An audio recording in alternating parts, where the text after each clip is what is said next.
You guys made progress? Yeah, we've definitely made progress. Nothing that really stands out like, oh, that was a really big change. It's small gains every time out. Sometimes you make 2 steps backwards, but you're just learning. Again, the rules will change a little bit, I think, before we come back for the 500. So we're just trying to anticipate that and get all of our all the notes that we can and understand these cars as best we can. The car's really fast. I mean, I think we have one of the fastest cars by itself down here, and no matter what happens, Slugger and the guys are going to get it ready.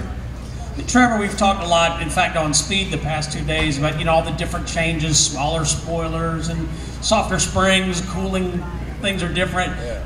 Darrell Waltrip said he thinks one of the biggest changes is going to be the fact that you guys cannot talk to each other in the race cars. That would have spared me a lot of grief at Talladega this year. I didn't bring that up on purpose. I see a lot of Jeff Gordon jackets out there. No, I think it's a good thing because it's going to put more onto our spotters, more on our team building. I spent more time on other people's channels than I did my own last year, so when I heard Chip's voice today, he sounded like a stranger up there. But I think it's going to be good for us. We can't really be, working deals or whatever throughout the race. I'm sure you'll see teammates kind of trying to go together, but when it comes down to the end, just like last year when Bobby Labonte pushed me and there were different teammates working together and just random cars working together. I never knew the 47 would be pushing me, and when we took off with the green flag, I didn't know what to expect. I didn't know if he'd go low, I didn't know if he'd leave me hanging, or if he was going to go with me, and it just it worked out, and he stayed with me. So I think it'll add a little bit more of anxiety to us in the race car, not knowing what's going to happen or whatever, but I'm sure our spotters will do a good job up there.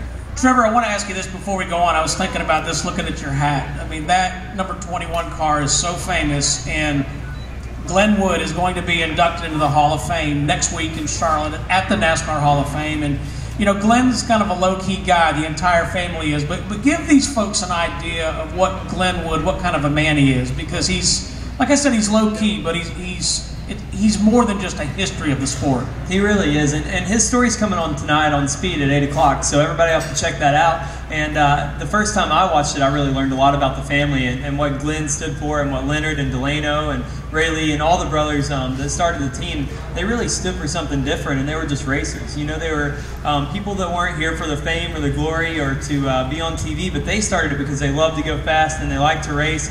And Glenn was a will man. I didn't really realize how good he was because he'll never talk about himself, like you said. I don't think I've ever been sitting there and heard Glenn tell a story about himself, but Leonard tells stories and everybody tells stories about him, so it's pretty incredible to find a person that's that humble but had that much ability and talent and is still such a legend today. Jamie, when you come to Daytona, I know you want a big go-kart race, but I want to back up a little bit because Buddy Baker, if y'all don't know Buddy, he's 6'5", and he's a legend of our sport. Buddy said the first time he drove through what was then the Turn 4 tunnel, he'd been a short track racer. He said he drove through the tunnel, came up, looked around, turned around, and drove straight out. He was a little intimidated by this place. What was it like coming here for the first time?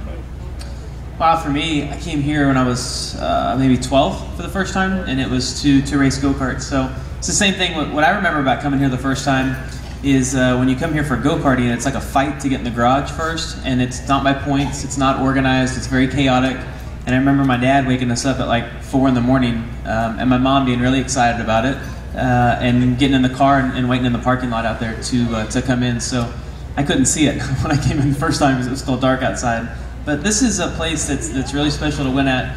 And it doesn't matter if you're the Daytona 500 champion or a motorcycle or a go-kart, whatever it is. It seems like this is one of the most special places in the world to win a race, and everyone wants to be able to win here. So it's super cool to say you've won a race here. How about for